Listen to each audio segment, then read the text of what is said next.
지금부터 제시하는 5가지 방법을 하나하나 클리어하게 되면 여러분은 반드시 성공하는 점포를 구하실 수 있습니다. 안녕하세요. 창업달인 김사부입니다. 28년간 3,000개의 개설 창업을 쭉 진행하면서 가장 중요하면서도 기본적인 것은 점포를 구하는 데서부터 시작이 됩니다. 정말 중요한 내용이면서 대부분의 창업 준비자들이 아이템을 설정하게 되면 우선 먼저 빨리 시작해야 되겠다는 생각이 강하게 들기 때문에 정말로 중요한 점포 구하는 과정을 간과하거나 정밀하고 세밀하지 못하게 점포 계약 진행을 하는 경우를 정말 많이 보았습니다. 제가 유튜브 동영상을 강의하면서 가장 중요하게 생각하는 이 점포 구하기, 점포 선택하는 방법에 대해 솔직하게 모든 노하우를 이번 강의에서 말씀드리고자 합니다. 이 5가지 과정을 하나씩 완수하게 된다면 정말 좋은 점포를 저렴하게 구입할 수 있으며 후회하지 않는 점포 선택을 하실 수 있다고 저는 확신하는 바입니다. 첫 번째는 내가 생각하는 상권의 부동산 3군데 이상은 꼭 방문하기입니다.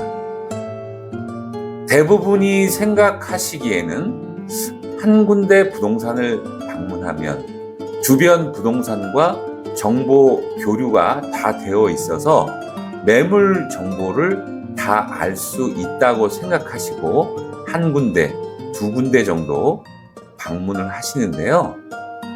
제 경험으로서는 정말 좋은 점포, 다시 말해서 여기서 말하는 좋은 점포는 주변 점포의 시세보다도 저렴하고 싼 점포가 되겠죠. 이러한 점포는 정보를 공유하지 않고 자기만 가지고 자기가 손님을 직접 붙이는 경우가 굉장히 많습니다. 자, 그렇기 때문에 3군데 이상의 부동산을 방문하여서 매물의 그런 어떤 좀 다양성을 꼭 알아보시는 것을 추천드리고요. 3군데 아니 5군데 정도는 들러보시는 것을 꼭 권장해드리겠습니다. 자, 이렇게 3군데 이상의 부동산을 방문하여서 매물의 상태를 직접 방문하고 둘러보고 확인한 후에 해야 할 일은 이 점포의 보증금, 그리고 월세, 그리고 지금 나와 있는 권리금의 타당성 문제를 따져보시겠죠. 점주님의 투자 자금을 비교할 것이고요. 적합한 아이템에 맞는 상가의 크기인지 등을 검토하시겠죠. 그리고 나서 핵심적인 2번째 점포를 선정하는 요령에 대해서 알아보겠습니다. 자, 그 2번째 핵심은 바로 월세입니다. 자, 여기에는 하나의 중요한 공식이 필요한데요. 그 공식은 이렇습니다. 매장의 손익분기점, 블랭크 이벤트 포인트, BEP라고 하죠. 매장의 손익분기점이 도달하는 일 매출액 평균은 월세를 나누기 4로 한 금액, 이것이 바로 공식이 되겠습니다. 예를 들면 월세가 300만 원이라고 했을 때 이것을 4로 나누게 되면 75만 원이 나오게 되겠죠. 자, 그렇다면 75만 원이 나올 수 있는 환경은 매장 평수와 접근성 등이 주요 변수가 되는데요. 매장이 10평인 경우에 주방 평수 5평에서 6평 정도를 제외하면 한 서너 평 정도가 남을 것이고, 여기에 테이블은 한 3개 정도가 나오게 됩니다. 테이블 3개에서 지금 제가 하려고 하는 객단가, 그리고 테이블 단가와 테이블 회전수, 그리고 테이크아웃 금액의 합계가 75만 원이 넘겠다고 판단이 되면 그 가게는 앞으로 오픈했을 때 성공할 가능성이 높은 점포라고 할 수 있겠습니다. 자, 그런데 이 객단가가 낮은 아이템, 다시 말해서 객단가가 1,000원이나 2,000원, 3,000원 정도 되는 그러한 아이템인 경우에는 일 매출액이 75만 원을 상회하기가 그렇게 쉽지 않습니다. 그러므로 이 공식에 적합한 아이템을 내가 하려고 하는 건지 아닌지를 잘 판단해서, 그리고 나서 점포 계약 여부를 최종 결정하셔야 합니다. 요거 꼭 중요한 것이니까 판단해 주셔야 될 것 같고요. 다음 3번째는 권리금의 타당성 여부입니다. 권리금은 상권 바닥 권리금과 시설 권리금으로 이루어지는데요. 상권 바닥 권리금은 유동인구나 가시성 등을 판단해서 어느 업종이나 그 상권에 맞는 금액을 인정을 해야 하지만, 시설 권리금 같은 경우에는 점주님이 하시려고 하는 공정 업종이어야 그 부분에 대한 인정을 해줄 수 있다라는 겁니다. 예를 들어 미용실에 복층 구조를 하고 있는 점포를 제가 계약을 하고 음식점으로 바꾸려고 할 때에는 철거를 해야 되겠죠. 그래서 철거 비용이나 기타 인테리어 설비, 시설 비용 등이 새로 들어가야 하는 경우가 됩니다. 그래서 기존 시설 권리금을 낮출 수 있는 충분한 객관적 이유가 형성이 된다고 보시면 될 것입니다. 그래서 상권의 바닥 권리금은 인정을 하시고요. 시설 권리금에서 최대한 조율할 수 있는 협상이 필요하다 할 것입니다. 이 점 꼭 권리금 협상 과정에서 인지해 주시고 작업을 해 주시고요. 다음 4번째 요소는 권리금 협상에 관한 부분입니다. 자, 이 협상에 관한 부분에 대한 굉장히 중요한 팁인데요.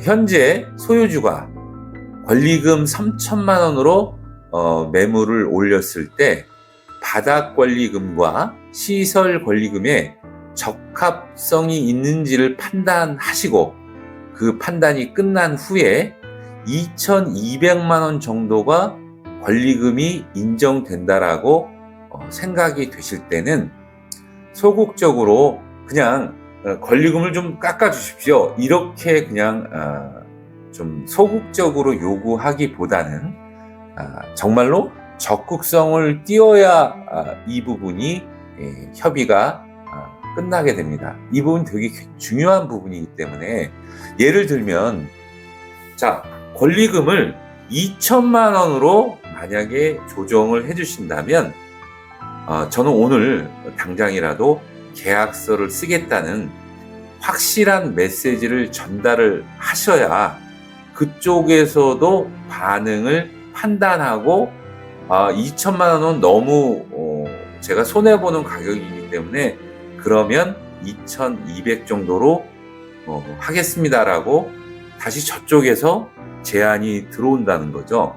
그래서 이러한 권리금 협상 부분이 점포 계약의 가장 핵심적인 그런 뭐랄까 갈등 부분인데, 이 부분이 적극성을 띄워주셔야 이 부분이 원만한 해결이 이루어진다는 거, 이 점을 꼭 기억하시면 좋은 점포를 계약하는 상당히 필요하면서도 현실적인, 실용적인 팁이라고 할 수가 있겠습니다. 마지막으로 5번째 요소입니다. 이 5번째 요소는 잔금 날짜를 언제로 할 것인가에 대한 결정 부분이죠. 계약을 하게 되면 상대방 입장에서는 하루라도 이 매장을 벗어나려고 하는 마음이 강합니다. 그래서 잔금일을 가급적으로 빨리 정하고 본인은 빠져나가려고 하는 그런 심리가 아주 대부분이죠.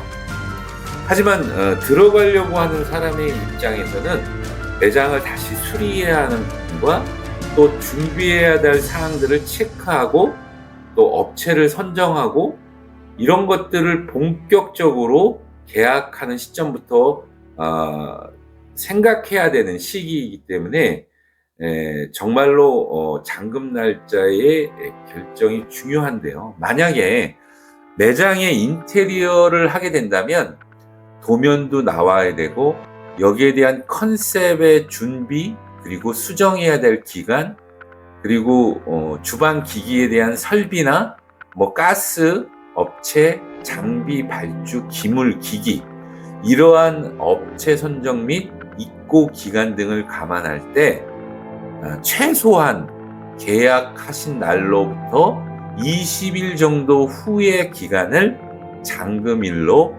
설정하시는 것을 권장드리겠습니다. 이것이 지금 들어가려고 하는 점주님 입장에서는 정말로 유리한 사항으로 발전이 된다는 거고요. 이 이유는 잔금일 이후에는 바로바로 월세가 카운팅이 되기 때문에 이 시간, 다시 말해서 약 20일 이후의 기간에 충분한 사전 검토 및 준비하는 과정이 필요하다라는 사실, 요거 간과하지 마시고 꼭 유념하시기 바랍니다. 창업의 시작은 점포에서부터 출발합니다. 그리고 점포를 계약하고 잔금을 치르는 그 순간부터 나는 돈, 다시 말하면 비용이 나가게 된다는 사실을 기억하십시오. 지금까지 3,000개 이상의 가맹점을 개설하면서 느낀 노하우를 가지고 이러한 팁을 5가지를 만들게 되었고요. 이 사항을 다시 한번 복기하자면 첫 번째, 부동산 3군데 이상 들리기. 두 번째, 월세와 손익분기점이 나오는 상관관계를 따져보기. 세 번째, 시설 권리금에 대한 타당성 따지기.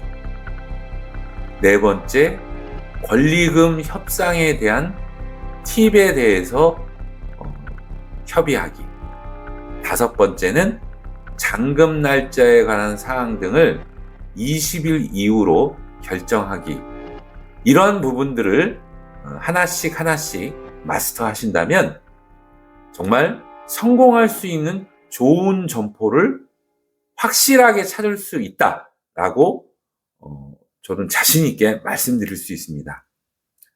위 사항 등 5가지의 내용을 꼭 클리어 하셔서 성공하는 창업 그리고 부자가 될 수 있는 여러분들 될 수 있기를 진심으로 기원하겠습니다.